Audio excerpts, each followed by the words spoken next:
Morning Year 6. I hope you're all doing well. I'm looking forward to seeing quite a lot of you next week at the picnic. It feels like forever since I've seen quite a lot of you, so really looking forward to that. I'm wondering if some of you are thinking about next year and transition and what your school day will look like. And I'm hoping that today's maths lesson will be helpful and useful for those situations. Today's lesson is all about how to read a school timetable. So I'm hoping that it will give you all the skills you need to read a timetable by yourself and get around to those lessons without being late. Keep watching and I'll talk you through some timetables, and then there are some activities to go with it for the home learning. See you next week. Bye-bye. Let's have a look at what we might find on a school timetable and how to read it. On this school timetable, the days of the week are listed on the left. We've got Monday, Tuesday, Wednesday, Thursday, Friday going down below Monday.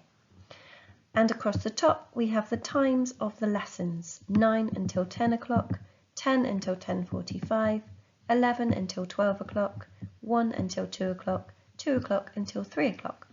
And in between we have the break times. So from 10:45 until 11 o'clock there's a 15-minute break, and from 12 o'clock until 1 o'clock there's a 1-hour break, which is likely to be your lunchtime. To read this timetable, we would read across from Monday, across the times, to know all of the lessons for Monday. So Monday at 9 o'clock is PE in the sports hall. Monday at 10 o'clock is English in G32. We will come and talk about the room numbers and what they could mean in a minute. So then you have a break time on Monday, and then from 11 o'clock until 12 o'clock on a Monday you would have German in F16. From 1 o'clock until 2 o'clock you would have maths in S20, and from 2 o'clock until 3 o'clock you would have PE in the sports hall again. That would be Monday. If you wanted to read Tuesday, you would read across from Tuesday and down at the time that you are looking at. So if it was just after lunch, it was 5 to 1, and you wanted to know what your next lesson was, you would look across on Tuesday and down from 1 o'clock until you get to the maths in S20. So it's a bit like reading coordinates on a grid. If you wanted to know what lesson you were having at 11 o'clock on Thursday, how would you find that out?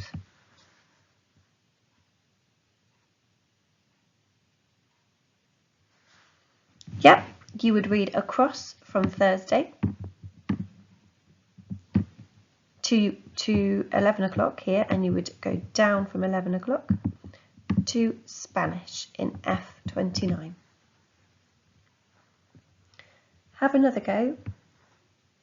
What lesson do you have at 1 o'clock on Friday?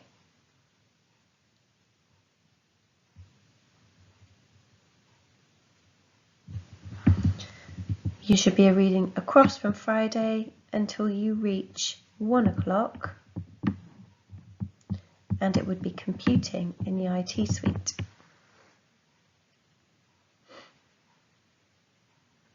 What is your last lesson on a Wednesday?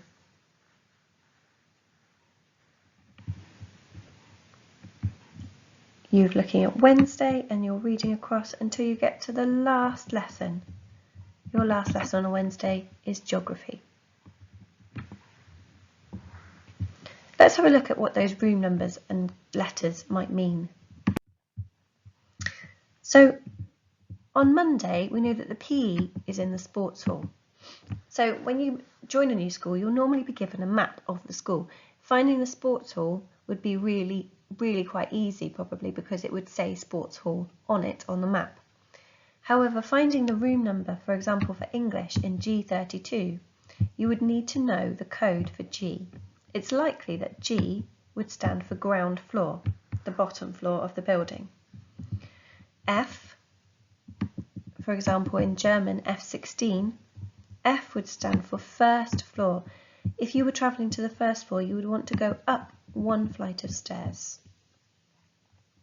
S would mean the second floor, and you would need to go up 2 flights of stairs. The number indicates the room. For example, in English G32, 32 indicates the room number on this floor. So when you were on the ground floor, you would be looking for room number 32. In some schools, you may also be given a block, and this may be a letter and indicates which section of the school it is in. This might not be how your school lay out their rooms and how they tell you where they are, but it's a good idea to know that the letters often stand for something. You will also have other rooms, such as maybe the IT suite and the sports hall. You may even be given different codes depending on the subject. For example, DT and art might be in a particular part of the school. Let's go back to the timetable then. This timetable is read with the days on the left and the times at the top, which we've already covered.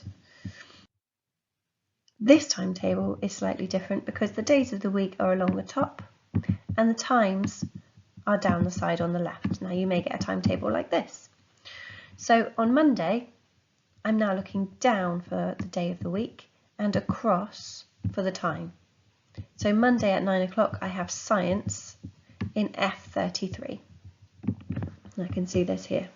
So I know that it's science, it's on the first floor, and it would be in room 33 at 9 o'clock.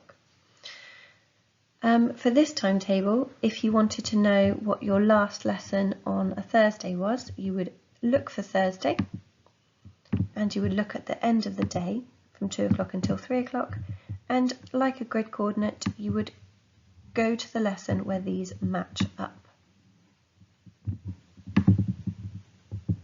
Thursday at 2 o'clock, the last lesson of the day, is maths in S20. So I'm looking at the second floor and room 20. On a Tuesday at 11 o'clock, can you work out what lesson you should be in?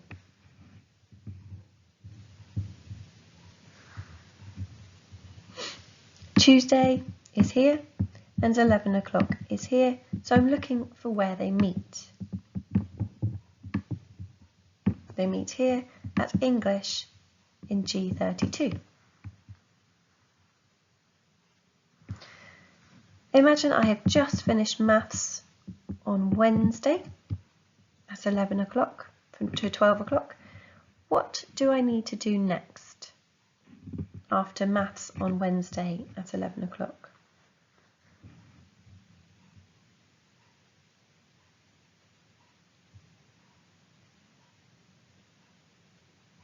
I would have an hour break for lunch. So I would go and have my lunch after maths, making sure that I am ready and I know where Spanish is at 1 o'clock. So at 1 o'clock after my lunch and after maths, I would have Spanish in F29. There's a worksheet to go with this lesson. Practice working out where the lesson is and what time it is for each day of the week. If you have a partner or someone at home who could help you, you could also play a game where you guess where each lesson is, or you ask questions to find out where each lesson is and what time it is.